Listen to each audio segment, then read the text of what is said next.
Love this podcast? Support it and sponsor today. Simply head to ozcastnetwork.com for details.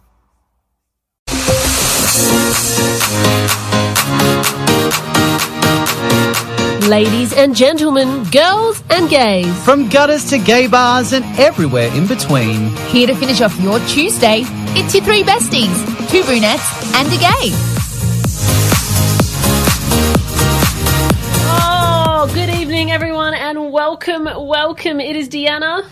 Celeste. And your favourite gay here. Happy Tuesday. Happy Tuesday. Happy Tuesday on Tuesday. Did we just think of that in show 4? That's fantastic. We're getting somewhere. We're getting somewhere. Brains are working today, ladies and gentlemen. Welcome back to the show. It is another lovely Tuesday. We hope you've had a fabulous day. We've got another big show planned this week of Adelaide Fringe fun, plus lots of controversy too. I'm really looking forward to this show, actually. How about you guys? I'm looking forward to today's show. I think it's going to be fantastic. Aaron's just staring at us. Face. No, I'm super excited. You know what's hilarious is that, when the Fringe starts, I'm super excited to get out and see as many shows as possible. Mm-hmm. But then we're in week 3? Yeah, week 3 into week 4, I've seen like 12 shows and I've been out so many nights now, and I'm not getting any younger. No, you go into a bit of a lull in the middle of the Adelaide Fringe. I feel like you go hit it hard to begin with, you want to see everything, and then you go, oh God, I'm exhausted. And then the last 2 weeks you're like, well, it's going to finish soon, and so then you pick yourself back up again and you get out there. Exactly. And in winter we sit here going, oh, what are we going to do now? We're so bored in Adelaide. I know, but we are the festival state, so there's plenty more festivals to come. I think Fringe is just the one that we're so familiar with because that's where we came from. So that's the one that we really go hard on. But, I'm invested in this year actually going to see everything that Adelaide has to offer. Oh, there you go. That was very wise of me. That was very philosophical. That's a big call, Celeste. I know. Are you saying everything? Let's make a challenge. Well, I want to go. Oh, okay. Let's keep her to this. I know. I want to go to at least one show every festival that Adelaide has on. Right. I don't think that's unachievable. We might have to do some research and make sure we list all of the shows. You know what, Celeste? I'm going to make a pact with you. I'll come with you to every show. I'll come to you every Tuesday night, but I'll come with you to every show. Come to me, pick me up, and take me with you to the show. Exactly. Okay. Yeah. So, Deanna, are you coming? Are you part of this? Look, it depends on if I have a better offer or not. Really, at the end of the day. Okay. Well, you just let us know when. We'll see what happens. I think it's a safe bet to say that Deanna's not going to have a better offer than us. 100%. That's true, guys. That's Sorry, true. Brenton. Well, I mean, look, and this is the perfect start to Mad March. I mean, Wednesday last week officially started what we call Mad March in Adelaide because it really is mad, as you have heard. And we've got some show reviews as we usually kick off our Fringe show with. So, Celeste, what was your first show review? So we saw a few last week. Two actually that really kind of brought home for me what I love about Fringe. So, we've talked about in the previous couple of weeks, there's been some shows that we haven't loved, that we felt like the effort was not there from the artists, or that we didn't quite feel like they hit where they needed to. The two that we saw last week, the Whitney story, first of all, amazing show put on by Night Out Productions. We had Dan Clues on 2 weeks ago, and big shout out to Dan, and big shout out to Cleopatra Higgins. Exactly. That show, coming at you. 100%. That show was absolutely fantastic. We really, really loved that one. And then Fashion for Passion was another one that we saw on Friday night, and absolutely loved that one. What did you guys think? It was fantastic. There was 2 artists from Queensland, and I really connected with them because, funny enough, they're a cabaret act, but they're also in a kids band, which I think, it kind of reminded me of us. I know. It's basically us. It's basically us, and it was such a fabulous show. It was funny yet topical. It actually made me rethink buying junk clothes that could have been made in a sweatshop. Really? It made you think? It made me stop and think about how I wear fashion, how I purchase fashion. And, even coming here tonight, I was thinking, well, I've worn this same T-shirt, the same jeans, the same, shoes the past couple of weeks. And I don't want to repeat outfits, but here we are. Ultimately, what makes me excited is that you can go into a fabulous vintage store and find some amazing finds and get out of the habit of buying those cheap, nasty clothes just to look like you're part of the current day. Agreed. And you know what? I think that's the point of the show. I mean, really, like, there's this lot of Fringe shows that are coming out and they've got hidden messages in them at the moment and, you know, trying to get, I guess, audience members to think about certain things, which is great. And sometimes it's a bit...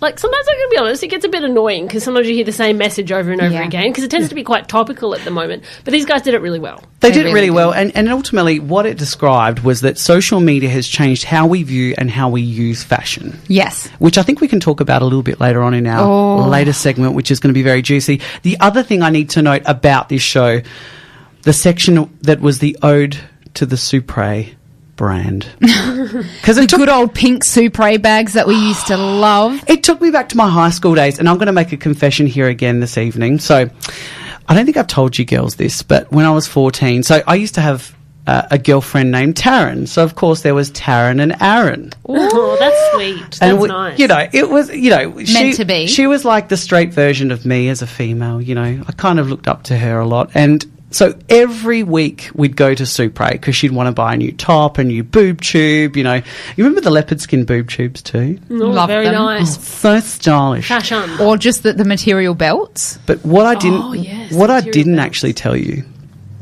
I'm going to jump in here. And there's not a lot you haven't told us. This is something I have not told you. Okay, what is God, it? Here we go. I'm going to admit it here. So do you remember back in the day, and Kylie Minogue kind of made them popular, there was those pleather, which hers were probably leather, those pleather pants that were kind of like flares, but at the bottom of them they had little flames. Oh, yeah, vaguely. Do you remember them vaguely? So we're talking early 2000s here. Okay, I feel like Lindsay Lohan wore a version of those. Let me tell you, I put a pair on lay-by back in the day. Wait, was back in the day this year? I wish. If I could find them again, I might go on eBay actually and check that out. If anyone knows of where I can find those types of pants, please slide into our DMs because I'd love to know. But yes, I think I put $10 on them and then realised that Windsor Gardens Vocational College was not ready for a 14-year-old cross-dresser. Well, you know what? I'm going to put a challenge. If you find those pants, Aaron, this is the night for challenges. It's a night for challenges. Right. If you find a pair of those pants, if someone can locate them for you or you locate them yourself, you are going to wear them to the shows that you and I go to. Absolutely. At every festival season. It can be like a Where's Wally thing. Yes. Where's Aaron wearing his pants? All right, I'm done. I'm down for that, and I'd like my $10 back because I didn't get it back. You're a flamethrower. I'm a flamer thrower. That's what Exactly. That's flaming good. All right, well, what about World Pride? I mean, over 50,000 people took part in Sydney's history-making World Pride March on Sunday morning. Aaron, how did that make you feel? It made me feel proud.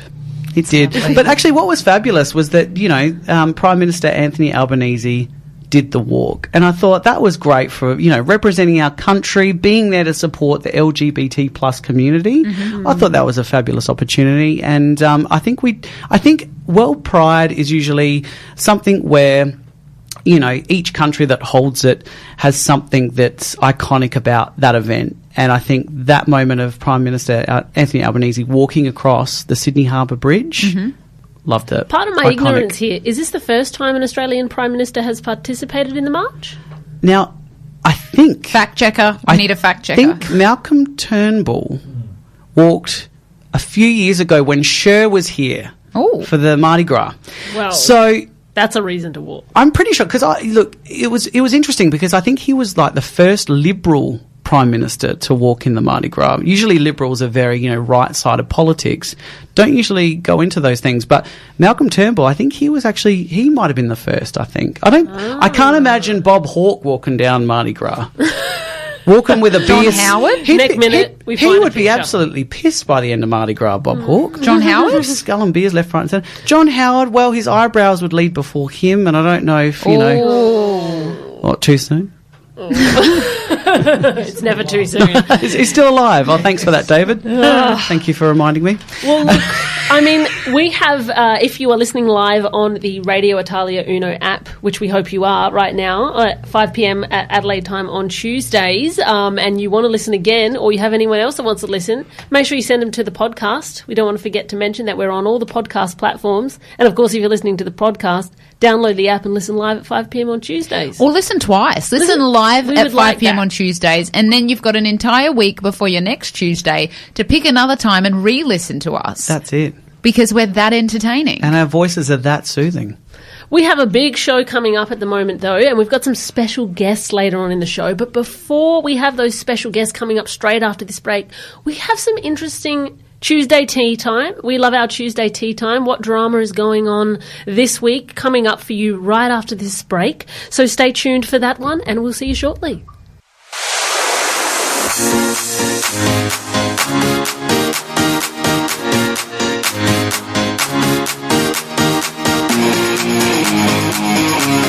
Welcome back, everyone. It is Deanna, Celeste and Erin here again, here to juice up your Tuesday a little bit.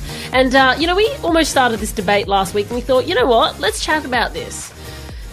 Erin mentioned that he's not a fan of TikTok, and I guess this led us to pose the question, how old is too old for TikTok? Right, so let me explain. Let me give a little bit of background. So often in the show, when we're speaking with special guests that we have on, or even just amongst ourselves, we ask for everyone's socials. And this got brought up in the show that we went and watched on Friday night, Fashion for Passion, where we're talking about the different social media platforms that we all have and what everyone has. Now, across the board, I think everybody has Facebook and Instagram. Maybe because Facebook was the original one, it seems that, everyone's got it. And then Instagram came a close second, and then it just kind of blew up. And even the people that were like, no, I'll never get Instagram, they got Instagram. But TikTok is one of those platforms that you either love or hate. I hate. Yeah, right? Okay, Yep. So this is where we're going with this, right? Settle down, Aaron, back in your corner. Right? So we have this conversation and we ask our guests, we either get, I'm on this, and this platform, you can check me out at here, or I'm on this, I'm too old for TikTok, right? Seems to be the general answer. Well, we're going to have a little healthy debate in studio here tonight because we've got myself, Celeste, on the side of TikTok, and we've got Erin, who is completely against TikTok and claims he's too old for it. Now, there's not that big an age gap between us, Erin, so I take issue with that statement. Well, I was just going to give context here. What is the age gap so everyone listening knows? Well, look, I'm on the wrong side of 35. That's all I'll say. I'm 23. To what power, Celeste? I'm 31. And I'm not ashamed to say my age, Aaron. You look older than you actually are. Okay, so Aaron, tell us. Should we throw to a break already? I know, it's nearly over. Go, Aaron. Get your fighting gloves on. Why are you too old for TikTok? What is your issue with TikTok? My issue with TikTok is just it's so cringe-worthy. So look, I guess I sound like an old ogre right now, and I can hear myself saying this, and I'm sure my 20-year-old Aaron self would say, "What's wrong with TikTok as well?" It's lots of fun. Look, I think it's going to be one of those apps where in 10 years' time, everyone is going to be cringing at the content they're putting out there. So look, let me and hear me straight. So look, you've got. It's hard to hear you straight. It's hard I'll to be hear me honest. straight. I don't think I've ever heard you straight. You'll never hear me straight. Okay, a little bit bent. So hear me bent. Look, the thing is, TikTok's got a lot of different things. So, you can promote your own content. You can do skits, like funny skits, which I think are funny, right? You can do, dances, and that really made me cringe, especially over COVID. Yeah. You know what really made me cringe? Like, all the politicians and nurses and hospitals doing all those dances. Why? I think it was a bit of fun. No, get back to work. No. and everyone was at home and then they had nothing else to do, so everyone was posting a TikTok. I didn't do one, mind you, but I'm just saying. But Actually, that's a lie. You have done a TikTok. I was in it. I think I've done one in my whole life. Yeah, and I was in it. See, I'll admit, I jumped on the bandwagon for about 2 seconds. Oh, so here you go. Now you're finding out that, the Mr. I'm too old for TikTok. Yeah. No, you just started it and you obviously got no followers. So then you got a little bit PO'd and decided I'm going to abandon TikTok and blame the app. Well, let's evict Celeste from the room here, Deanna. I don't think so. She's got a lot to say. I want to hear. Okay, Celeste, why are you so strongly on the side of? Yeah. Why are you against Aaron not liking TikTok? No, look, I'm not against. each to their own. If you don't want an app, don't have it. But that I'm too old for TikTok. I'm like, no, you're not, because you're very funny and you're very entertaining and you would do very well on TikTok, first of all. Second of all, I think it's great to see what we can do with the platform. Now, look, not to say, and we're going to get to this, that there is not some reasons that the platform is used for reasons that we don't agree with, right? But we have a bit of fun. You do TikTok dances. Well, look, we sum up the show in a TikTok video. We get thousands of views. Oh, we on TikTok? Great. I'm on TikTok. Oh, I'm quitting. No, so the thing is, this is an example of where I'm too old for TikTok because I don't believe in the stupidity of this stuff. Let's hear it. So back in January, Mexican authorities were warning about the dangers of a viral TikTok challenge that left school students intoxicated after taking a controlled medication. Okay, with the slogan, "The last one to fall asleep wins," the challenge consists of trying to stay awake after taking clonazepam, a drug used to treat seizures, panic attacks, and anxiety. A side effect of the drug is drowsiness. This is where I have an issue with TikTok and trends on TikTok because I guess, look, TikTok is aimed at a younger demographic, right? Originally, I think it was. Definitely. And it's even cringy seeing older people on TikTok, to be honest. Oh, those are fighting words, Aaron. Oh, look, if there's any old people out there doing TikToks, please stop. No, That's just from me. I celebrate I'm going to disagree because based on that logic, then we shouldn't use any of the apps because there has been Instagram challenges and Facebook challenges, all in which some are, all in good fun and some are very dangerous. Look, the only challenge that I agree with was the ice bucket challenge because it was for charity. But they've done quite a few of those. Yeah, that's all well and good. I'm going to bet you just Googled bad things on TikTok. That's why that's all you know. No, well, look, when you get to my age, ladies, when you get to my age in life, what you'll find is that you'll watch TikTok videos when they become reels on Instagram. That's how old I am. Well, that's because most of the time they're on both. So the content that you watch on your Instagram reels, for the most part, is a TikTok. You just watch it on Instagram. So you actually don't have an issue with the content. You have an issue with the app. Is it the name? Is that what bothers you, Aaron? I just don't want China to spy on me. Oh. Look, I think at the end of the day that for years and years, since the beginning of time, kids have been deciding to do stupid things and they've been passed around one way or the other regardless of social media, and I don't think it's going to stop anytime soon. I know that social media probably facilitates the spread a little bigger, but in saying that, I think kids are always going to be experimental in the things that they do, and that's just human nature. We're supposed to be inquisitive at the end of the day. But I will agree with you, Aaron, that when you do hit, I'm nearing 35 now, and I don't know what it was about 34, but I did start to all of a sudden go, oh, I do feel old, like around that or this specifically. And I didn't feel it when I was Celeste age. So I think I'm in the middle here. I get both sides. I'm sorry to interrupt. I'm just going to shout out. I just got a message from someone that's listening, my beautiful cousin Priscilla, and she just messaged to say, I'm on Aaron's side. Hey. So I'm not happy about that. But this led me to remember, shout out to Pri. Just led me to remember, we asked this question on Instagram yesterday. We took a poll. We wanted to find out where everyone was at. What were the results, Aaron? The results, are you ready? Split down the middle, 50-50. Really? Okay, so our audiences agree with both of you. Yeah, interestingly. But I just want to go back to a point you said that, so you're almost 35 now, Deanna. I will be 35 in April. You just called her out. I know, right? I'm displaying my age on air. But I was 34 when I did that TikTok.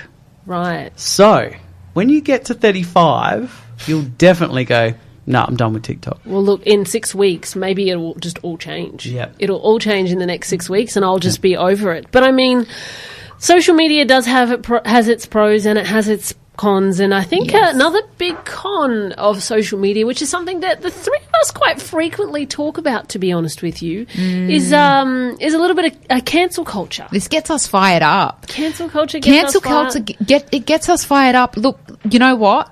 TikTok, this is what I was saying before, this is my issue with any social media platform, is when it's used for a means to cancel something, and you can reach a mass amount of people with one belief to cancel something, and it's like, hold on a second, this is basically bullying. Like it's just a social media way of bullying to cancel someone.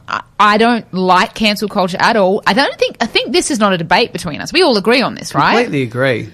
I completely agree on this as well, and I think we've got some more on this topic that I think our audiences will find interesting. But we've got a break coming up right now, and then we've got a lovely guest coming up that we're going to introduce to you after the break as well. So stay tuned, because after our guest, we've got a very interesting segment coming your way, more debating coming your way as well. Stay tuned, ladies and gentlemen.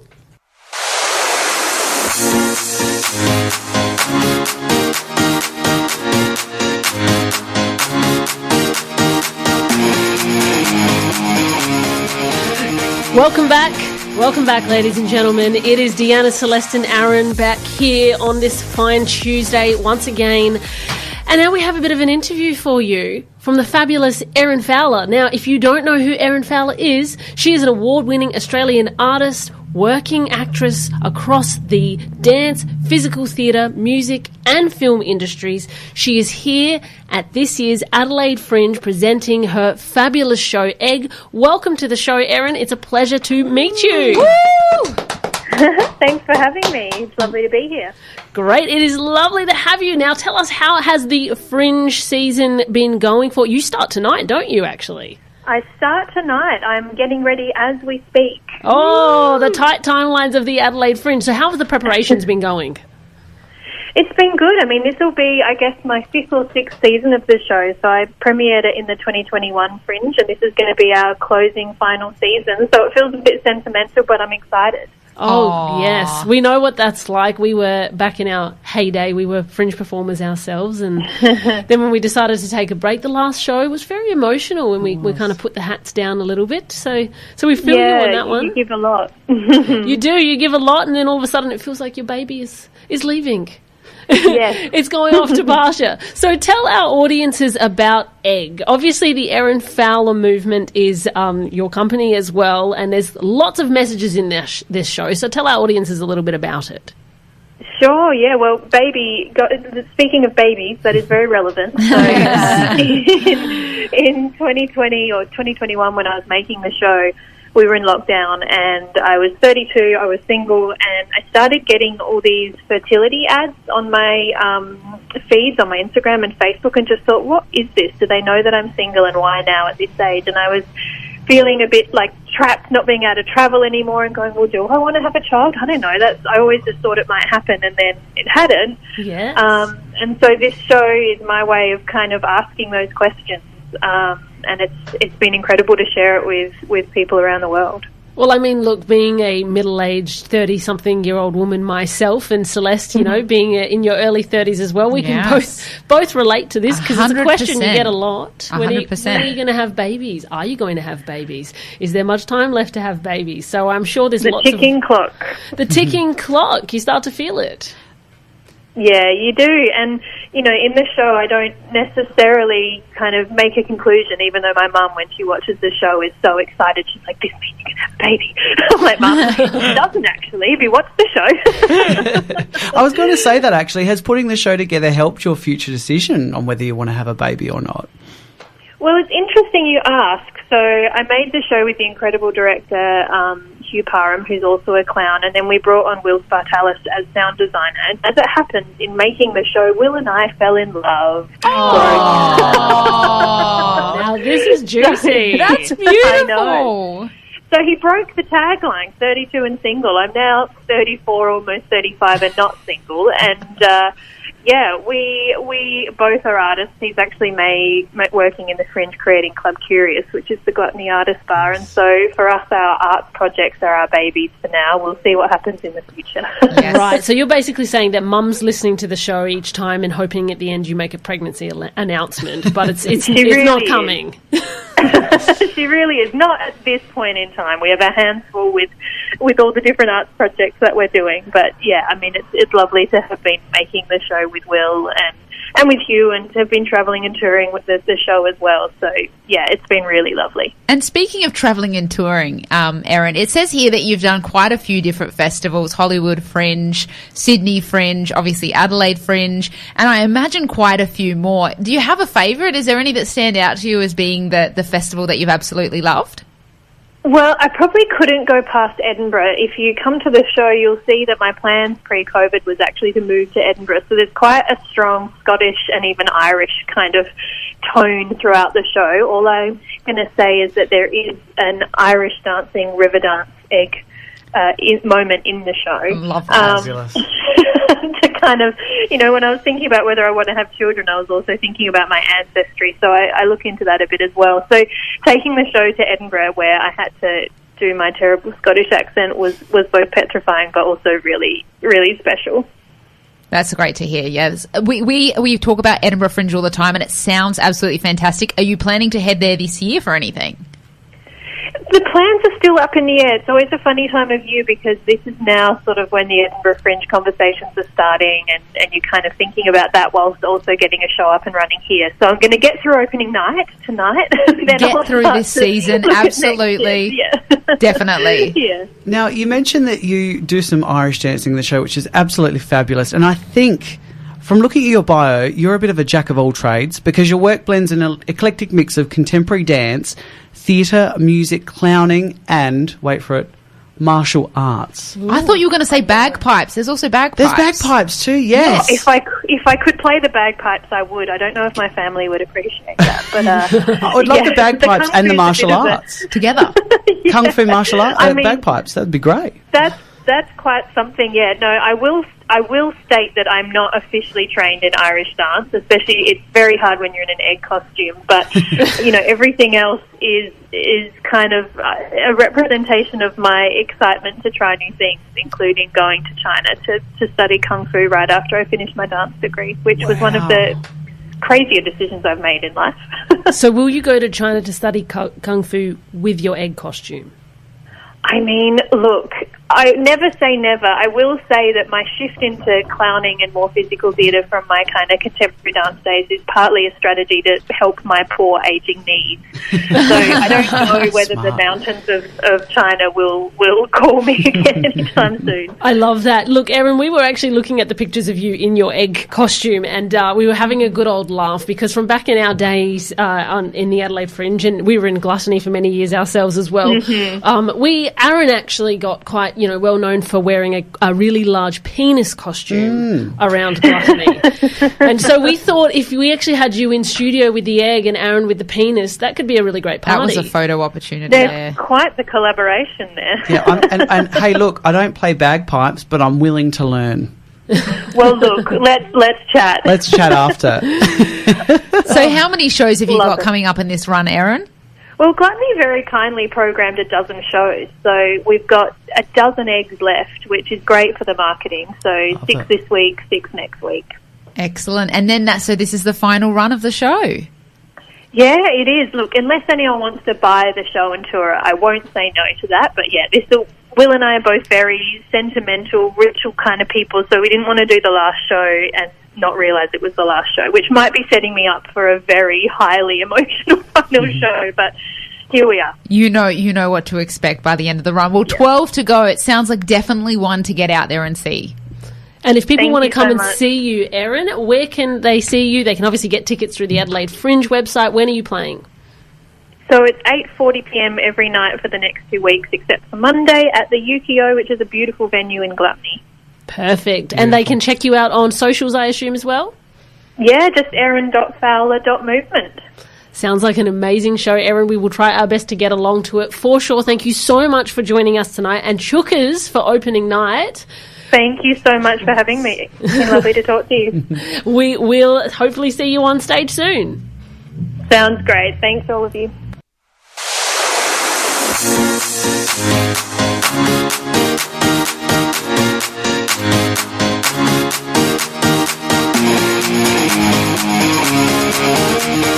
Welcome back, ladies and gentlemen. It is Deanna, Celeste and Erin here on your Tuesday, and we have another Adelaide Fringe guest in studio with us. Tonight we have Ruben Moreland, I'm hoping I'm saying that correctly as well, who is an award-winning magician from New York City. Woo! Very cool. And he is here at this year's Adelaide Fringe performing with one of the headline shows in the garden. It is Purple Rabbit. Welcome to the studio, Ruben. Hey! Thanks so much, guys. It is a pleasure to have you in studio. How are you finding Adelaide? I'm loving it. Honestly, so I live in a huge city. I'm in New York City, so kind of coming to a city where I can just go out in the morning, get my, my costume made at an alterations place, go get like lunch, go do this, and then I'm back at by like 10 a.m. It's great. It's super convenient. It's like nothing I'm used to. I'm used to 2 hours to get to do anything in New York. Well, they call us the 15-minute city here, so yeah, you're in luck. Yeah, exactly. Yeah. Also, seeing the city when the Fringe started versus like 3 days before. Oh, right. I mean, it was what a probably dead 3 transformation. days before. Fringe makes a huge difference in Adelaide. I mean, it's like, because people tell you that and you understand what they're saying, but when you Yes. actually experience, it's like, oh my god, they are just thousands of people coming in here. So is this your first time to Adelaide Fringe? Yes, I've heard about it for Okay. years and years, but it's my first time here. Welcome. Thanks, yeah. Very excited to have you. How's the season been so far then? Because you've been playing since the beginning, right? Yeah. It's been great. It's been, when you're working every single day, it's like the best opportunity to like keep working on that new joke and building as a performer, but also just, being able to perform for so many people in such a tiny amount of time is cool. And getting to see all the shows. Yes. It's nuts. There's so many great shows here. And I'm trying to see at least 1 or 2 shows a day. Oh, just wow. to get. Yeah, I don't sleep. No, that's a lot We of don't do that. commitment. No. Yeah. So how many have you seen so far? Maybe 12 or 13 shows so Okay, far. you're doing really well Yeah, considering you're it's- on every night yourself. Yeah. I don't know how I'm doing it. Doing really well. Yeah. Yeah, you got to make the most of it though. That's what Fringe is for. Yeah. Pack it all in and then when it's over you can sleep. What's your Yeah. favourite so far? I saw Speed, the movie, the play. Speed, the movie? I don't Yeah, know about it that one. takes place on a bus. Literally, it's like the movie Speed with Keanu Reeves and Sandra Bullock. Oh, But right. it's made by, I think it's an improv group, and we literally are sitting on this bus. That and sounds they cool. have like people with little signs running by. Oh no, there's a tree going by, and it's like super low budget, but like self-aware, and I think it's freaking hilarious. I love it. Yeah. I wonder if that's run by Adelaide Metro or because you wouldn't get anywhere with Adelaide Metro. Anyway. I don't think they'd call it Speed. Maybe Stop. Maybe Broken Down. Yeah. I don't know about Speed. All right, so tell us about Purple Rabbit then. What would Fringe goers expect if they came to see the show? Yeah, so the Purple Rabbit Rides Again is a magic show, but not really a magic show. It is a show that is kind of avant-garde. It's kind of a little naughty. It's a little adult. It's by Strut and Fret in conjunction with Dom Chambers, who's an amazing magician Of here from course. Australia. All very well known. And they wrote this amazing show that basically just like has this ensemble of the misfits kind of a magic, right? We're supposed to be the rejects. We're not allowed in any other show. The characters of the show. I love that. And so there is circus in it. There's amazing magic in it, and there's also a ton of comedy. And the show was here last year. It's kind of like a new version of that. So the cast is like 80% new this year. Oh, wow. And there's a ton of really fun new bits that we're doing in the show. It's super. It's. I've been having the time of my life doing it because I'm doing stuff in this show that I've never been able to do before on a personal level, but also just like magic wise. It's just such a cool opportunity to be able to try something so risky and daring, Yes, especially for love magic. that. And Do you have to do the same thing in every show or can you change it up from show to show depending on what you're feeling like at the time? you can. I mean, the show is very structured and scripted, but because it's magic, we're interacting with people almost every single time. Yes. Every single bit in the show, we're bringing someone on stage, and so that opens up a lot for improv and just changing things around. So you can bring up a person and like sometimes they just do the most ridiculous things, and you can just riff off of that. But generally, the magic is more or less the same. Yes. Okay. So variations. Yeah. Okay. Yeah. And there have been shows that we throw in an extra little thing here and there just for fun. But, Depending on the audience. depending on the audience, depending on the timing. It's Fringe, right? And how do Australian crowds compare to like a New York crowd, for example? They don't curse at me every 5 seconds. Oh, No, I'm just really? kidding. I'm kidding, yeah. I was going to say Australians are quite bad for that. So New Yorkers must be even worse. Yeah, but when you guys do it, it's like nice. In New York, we're in their way. It's a bit looser here. I also think the material I'm doing here is a bit looser. And this show is like, I've never seen a magic show anything like this before. So when I've been doing magic for almost 25 years. I'm older than I look, I know. But yeah. And so, and, most of the shows, there's this kind of classy, we're the magician, we're going to make a dove appear, and then we're going to do this. And like, in this show, we're using butt plugs and card tricks. Now you're talking my language, Ruben. Yeah. I'm excited to see this, especially with the disappearing act. Or the sleight of hand. Exactly. So it's funny. This kind of goes into my character a little bit. So, being the first time here in Adelaide, how have you found the Adelaide audiences in particular? Is there a difference between Adelaide audiences and interstate audiences? Because I usually hear feedback that Adelaide audiences are a little bit more... mellow, maybe? Mellow. Yeah. Conservative. For me, I haven't noticed that so much here. But so we did this show on the P&O cruise ship.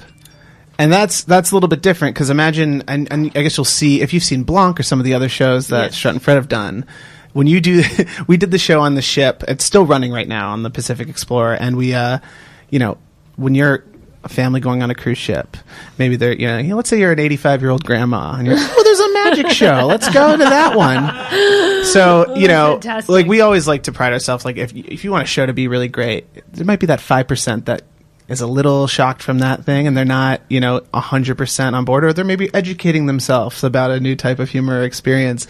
And on the ship, it was like 50-50. Like, oh my God, what is this? So tell us your best experience then on stage. It doesn't have to be with this show, it could be with any show. What's one of your most memorable experiences? Have you ever had anything gone wrong? All the time. Okay, tell us what's your favourite. Oh, okay. Or least favourite. Or least favourite. All right, I'll tell you one time I was just mortified. I used to do an act where I was doing a lot of sleight of hand on stage, holding objects and making them appear and disappear. And I'll leave a little secret. There was an object that looked like a big basketball, basically, but it was made out of sponge, right? And so I take this basketball, and it's like in my pocket, made out of sponge, and I kind of pull it out, and it's like, it inflates, and then boom, there it is. Right. And halfway through my act, it started falling out of my pocket, and I didn't realize it. And so for 5 minutes, I'm on stage, and I'm having this massive tumor just growing out of my side. I look like an ogre. I'm just standing there with this thing, and then eventually I see it, and it falls.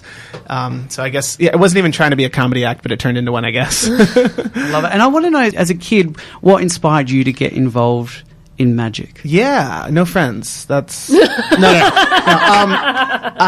Lorna. Yeah, there was a magician at my sister's birthday party, and kind of caught the bug from that. And I was really lucky. In New York City, there is a ton of famous magicians who live there, and so there were magic clubs, and I started competing in these magic competitions. And a magic competition is kind of like, I guess, like a figure skating competition or a dance contest. Like, think about it like that. You have your 5-10 minute act to music. Usually it's silent so that you can play it in any country around the world. And so I started just doing those competitions, and been really lucky to have a lot of, professionals and people who I idolized as a kid kind of take me under their wing and teach me about that kind of stuff. And, by the time I was like 15, I was going to Vegas every year performing. And then by the time I was 18, I was traveling the world doing this, 8-minute act. And this is an Italian channel, right? It is. Yes. Yeah. The first time I ever left the United States was for a TV show in Italy, actually. That's cool. So what magic did you perform on that TV show in particular? One of the acts I'm actually doing in the show here. Nice. So people need to go and check it out. Yeah, and this is I perform this in almost 40 countries now at this point. It's taken me around the world 3 times. It's been great, but basically it's a close-up sleight of hand thing where I'm having these dice and these cards on a table, and they're moving across the table, but I'm not touching them. You'll see the cards just fall and melt down, and the dice vanish in between. It's very visual, very fun. But it's cool because I used to do it to music, and now I'm doing it as this kind of character. So my character in the show is like, the opening line that I have is I go, there are 2 types of people in this world. Those who do sleight of hand magic, and those who get laid. And then there's me. And so then that's the line. And then there's me, and I'm kind of like creating this weird, like, cocky, like, totally self-aware, obviously sarcastic, like, screwable magician. I find that interesting though, because I feel like the right sleight of hand magic could lead you to getting laid. So it's interesting that you haven't put both of those together. Well, exactly. Yeah. Well, my character has an interesting arc. My character has an interesting arc. I don't want to spoil anything, but let's just say it starts off as this like suave dapper wearing a suit, and let's say I'm wearing something else at the end. Or not. Oh, we like the knot. The knot is good. Yeah. I love it. Because, with magic, I always think of, David Copperfield and is it Claudia Schiffer that was his... Yes. His girl back in the day and that kind of magic. But what I get excited of is that this show in particular seems very risque and takes magic, the theme, to another level. Combines all the fun stuff together. Yeah, and we're not kind of throwing, a dildo in just to be shocking. Where there's a point. Yeah, and that's, you give a lot of credit to Dom Chambers for that, because he's a brilliant mind. And I work with and collaborate with him for years and years on America's Got Talent, whatever, project we're working on, and he... the first thing we think of is like, okay, what's the trick? And then we go, wait, no, the trick doesn't matter. How do we make this creative and entertaining and exciting for an audience? The way we're doing this trick, we will figure out later. Yeah. Because we have just an enormous team of people that we work with who are incredible and brilliant. And so what I like about this show is that it's not just like an adult show, but it's really smart. These bits and things that are written in the show, like the magic in it is fantastic, but it's also just structured in a way that like is deliberate and fun. Yes, okay. And so it's a really good time. So as a traveling magician, where are you off to next then? I'm going back to New York City. I'll stay here for a few weeks afterwards and travel around a little bit, and then I'm going back to New York. How long has it been since you've been home? I was there just before the Fringe, actually. Okay, so you've come straight from New York, going back to New York. Yeah, I've been commuting to Australia, though, all the past year. It's been... Okay. I was here for a few months. I made a very poor decision and decided to go to the World Championships of Magic, which are in Quebec this year, for 5 days. So I just flew back... and then came right back here. Oh my God. Yeah, I'm a dumb one. What was the World Championships of Magic? What is it? Like, you didn't compete, you just went to watch? I've competed twice. Okay. So yeah, it's like the Olympics of Magic. It's every 3 or 4 years. That's I think amazing. It's 4 years since the last one. And it was in Quebec City. It's usually in Europe or Asia. And first of all, it's amazing. The magic's great. It's also hysterical because you have acts from every country around the world. And some of them are amazing, and some of them are amazing in a different way. Yes. Like one of the... I'm very curious to know which countries are amazing in a different way. Well, I won't... Is it us Aussies? I won't credit the countries, but there are acts where people are producing an airplane on stage. But then there's also this one guy, which I have to describe it because this is the most ridiculous thing I've ever seen in my life. It fooled me. And that's the worst part. Because I wasn't taking it seriously. It was a comedy category. This person is standing there. And he takes his hand, and he looks at his hand, and he just sticks it down his fly, right? And he's standing there on stage, sticking down his fly with goofy music making, and then he stands sideways, and he just bends over, and then his hand just pops out of his ass. Oh my God! Wait! It gets better. He takes his arm out. And his hand is gone, and he just has his wrist there, and out of his right hand, his hand is gone, and you just see him bending over in this funny position, his hand sticking out there, and then he wiggles his other hand, looking back. His hand floats around out of his ass and just starts levitating around his chest, and then he grabs it with his left hand, and he puts the other hand and reattaches it while facing us to his hand and starts wiggling his fingers again. The most ridiculous thing, the dumbest thing I've ever seen in my life, and it was amazing. I have no idea. It was like so good. Is this on YouTube? I need to see this. There's no way it is, and it's like one of those. That's why you go, right? You go to see this one platform for all these people from around the world to give it their one go. And obviously, this person didn't win anything, but man, was I entertained by it. It was ridiculous. I love that. That sounds absolutely hilarious. Yeah. Well, can you tell our listeners where they can come and see you then live in Purple Rabbit? Yeah, of course. You can see the Purple Rabbit rides again at the Garden of Unearthly Delights. And we're every night at 9:15 p.m. Also on Saturdays, we've got a late show at 10:45. And yeah, we got 2 more weeks, and we'd love to see you there. It's a lot of fun, really. Perfect. And tickets are obviously through Fringe Ticks. And can they check you out on socials as well? Yeah, sure. At Ruben Moreland, ReubenMoreland, and at The Purple Rabbit Show.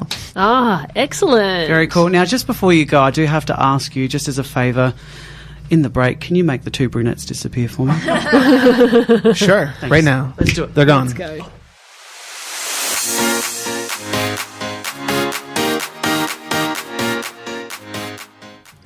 And welcome back, ladies and gentlemen. Whew, it's been a big episode. One of the interesting topics we were talking about previously, cancel culture. Yes. Now, there's a big sign of cancel culture coming for Mr. Ruben K, fellow Fringe performer, Mr. Ruben K.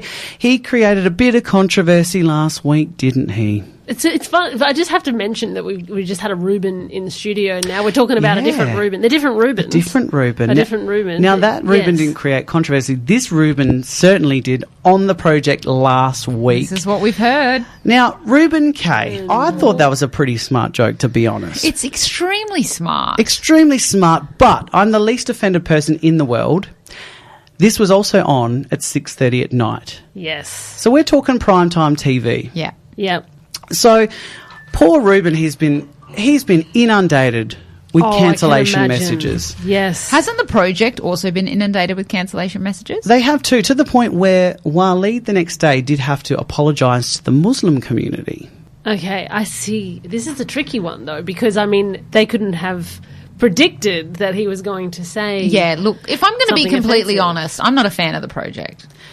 I'm not a fan of the project. Look, I didn't hear the comment that Ruben made. I haven't seen it in context. But either way, I'm not a huge fan of the project, the show itself anyway. Me either, and it's been suffering in the ratings to the point where I think, this is a conspiracy theory, but I think they knew about this being controversial Right. and they wanted to stir up some media. Ooh, I mean, it's possible. I mean, it's all possible at the end of the day. Look, if their ratings are in the dump, they've got nothing to lose, right? You may as well try it out. Well, Try it's and get some other interesting. viewers. It's interesting because the Adelaide Now article, well, one of them talking about this exact topic, it literally leads with this statement. There's a reason why our maternity wards don't see a lot of little girls named Joyce anymore. We've lost our ability to take a joke.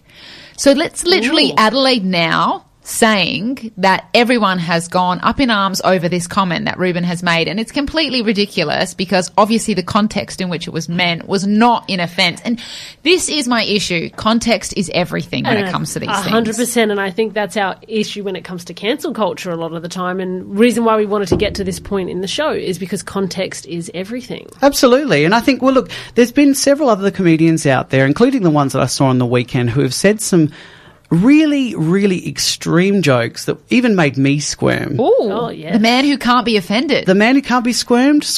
Which this is going to be another challenge, by the way. We're going to try and offend you. We'll try and make me squirm. I mean, but the thing is, I mean, at Fringe in 2014, do you remember there was controversy when there was a Fringe show called Come Heckle Christ? I do Yes, remember I remember that. this show. Yes, that's right. And that everyone tried to cancel that, and it got me to thinking: is Jesus the topic that you steer clear of? Is Jesus the one that's untouchable? Well, religion. But I think that, you know, because this is the thing. I mean, reality is subjective, and at the end of the day, like, Jesus means a lot to some people, but then to other people, other topics mean just as much, and they might not be religion-based. So then it leads to the question, well, does any of this actually have a place in art?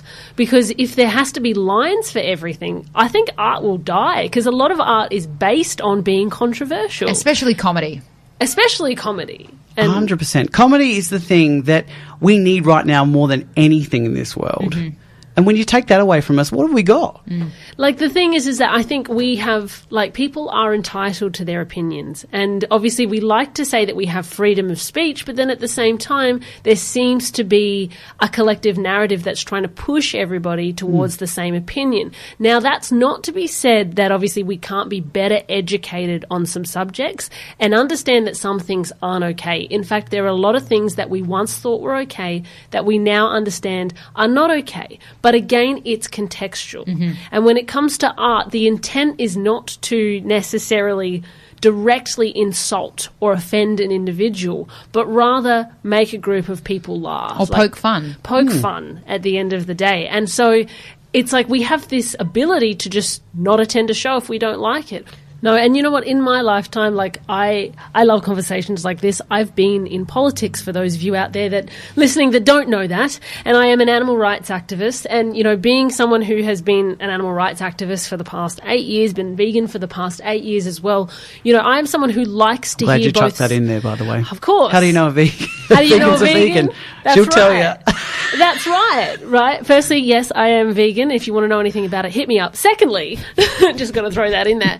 No, but secondly, the thing is that, you know, being an animal rights activist and debating this topic with so many people, you have to entertain both sides of an argument. Yes. But if both sides of an argument are being censored, how are you supposed to make an educated decision for yourself where you lie? And at what point in time do you stop having the right to be able to make that educated decision for yourself? And if you share an unpopular opinion, reality being subjective, this is moving into morality being subjective. Is it right or is it wrong? I agree, and I think, you know, cancel culture has been around for a long time. It never was known as cancel culture back in the day. People just called it boycotting. Mm-hmm. Yes. So, you know, and back in the day, we didn't have social media. The impact of social media now for cancel culture is huge. Mm-hmm. So back in the day, you got on your, I guess, typewriter, David, is that correct? On your typewriter. Are you insinuating that David was around when typewriters were... Got a feather pen with the ink. No, it was a soapbox in the middle of the town square. In the middle of the town square. Just yelled it out. But back then, by the time you finished writing a letter, I'm sure you would get all that anger out and you'd go, well, what's the point of sending it? If it was really important to you, you'd put a stamp on that letter, on that envelope, and you would mail it. Whereas today, we've got an instant, you know, app where we can basically write anything we feel, anything we think at that point, and let it spread like wildfire. Keyboard warriors. Everyone wants to be a keyboard warrior, but I think if you don't have the ability or you don't have the confidence to actually confront someone and say it to them personally, then you need to stop writing it behind the screen. Agree. People need to take responsibility for their opinions. You can't sit behind a laptop or a phone or any device and sit there and ridicule people or put them down for their belief systems or disagree with them and bully them. But unless you're willing to actually say it to them personally. I also think the biggest crime of cancel culture is the fact that it acts from a place of cancelling something rather than educating about the subject. And that's the biggest issue that we face, is that sometimes there are issues like, you know, being of, you know, our age, in our 30s now, you know, people younger than you in younger generations that share one opinion, and then we've got the generation above us who are completely different at this point in time to the generation below. There's quite a big gap. And what I find is that a lot of the time the younger generation is getting upset at the older generation because they're being insensitive, rather than understanding that it's just ignorance at the end of the day. And most people are willing to learn something if you can open up a conversation about it and have a chat. But the point is that if we shut it down before it's even had a chance to be debated, then how is anyone supposed to learn anything Healthy new? discussions. Healthy discussions, but also, I guess, on the flip side here, and I'm playing devil's advocate, cancel culture also has some benefits. Now, I'm going to use one example here in particular, Harvey Weinstein. Mm-hmm. Right. Because of the Me Too movement, you could consider that a cancel culture, but ultimately he got cancelled for the right reasons. Mm-hmm. So Yes. there are benefits, I guess, for people having ownership of their actions and what they've said and what they've done. I think, you know, that's a unique circumstance, but ultimately, you know, it's quite an interesting topic, and I think we're going to be seeing a bit of an evolution of cancel culture over the next 10 years for sure. We are going to throw to one last break, and then we're going to be back after this with a bit more for you. Stay tuned.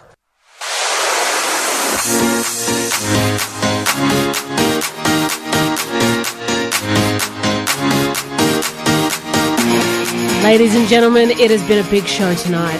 It has been a big show. It has, and we haven't been cancelled. Well, that we know of. Not yet. We're still on the air. We're still on the air, and the next thing you hear is so we can't hear you anymore. It's all over. No, but we always love a good debate, and we hope to have some more on the shows, and we'd like to hear from you guys as well. So if you have anything interesting that you think we should discuss on air, please head to the Two Brunettes and a Gay Instagram or Facebook and let us know about the topics. I mean, at the end of the day, these are just our opinions, right? There's so many different variations and people to discuss, and hopefully very soon we can even open up the lines and maybe have a chat to everyone as well. Yes. What's everyone doing tonight? Clearly, you're doing something interesting, aren't you, Aaron? I am not doing anything exciting at all. I'm going to go home and have myself some dinner. But Deanna, I know that you are off to the big show tonight. Following this big show, obviously, we are clearly the second support biggest act. show in Adelaide tonight. Clearly, the support act. Yes. No, well, I was going to say that he's the support act. I'm off to our support act, Ed Sheeran. Yes. He's playing at the Adelaide Oval and he's got like 58,000 people watching, so we're pretty close. Close. Well, that's close. It's close. It's Yeah. really, really You do close. mathematics really badly, I've not yes. been to see Ed Sheeran in concert before. I have heard that he is wonderful, so I'll report back to everybody next week on that one. Yes, looking forward to hearing about that. And the rest of the week, we've got some Fringe shows lined up. We've got some more to see. Look, last week's going to be the last week of Fringe, so we've got to pack them in. It's flown by so quickly this year. 4.5 weeks just goes like that every single year, and then all of a sudden we're going to have nothing to talk about for 9 months. No, because we've got all the other 11 months. festivals. No, we've got all the other festivals. That's We've Celeste made that pact. Yes. is attending. And you're going to wear your flame pants, From Aaron, Supre. and I can't wait. Yes, and feel free to slide into our DMs if you know where I can find those pants, because I'll live in them, I swear to God. Let's do it. And of course, if you've been listening to the show live and you want to check us out on the podcast, please head to your favourite podcast platform and you'll be able to find Two Brunettes and a Gay there. And if you're listening on the podcast and you want to hear us live, download the Radio Italia Uno Adelaide app and listen to us live at 5 p.m. Adelaide time on Tuesday. Or if you just want to check us out, go to our Instagram, because we're on there too. But not TikTok. We're not on TikTok yet. Yes. Dun, No. dun, dun. That conversation is to be continued. A massive thank you to all of our guests. This week has been epic, and you have been an epic audience as usual. And big props to David. Thank you very much to We our love you, lovely David. panellist, David, as well. Now have a fabulous week, and we'll see you next Tuesday. Ciao, Adelaide. It's your favourite trio, Two Brunettes and a Gay, here to remind you to join us every Tuesday at 5 p.m. for your drive home. Expect the best beats, sassiest segments, and plenty of piping hot tea from the weekly rumour mill. And let's be honest, we know us Italians love a good gossip. So tune in at 5 p.m. every Tuesday right here on your number one station, Radio Italia Uno, 87.6 FM. Love this podcast? Support it and sponsor today. Simply head to ozcastnetwork.com for details.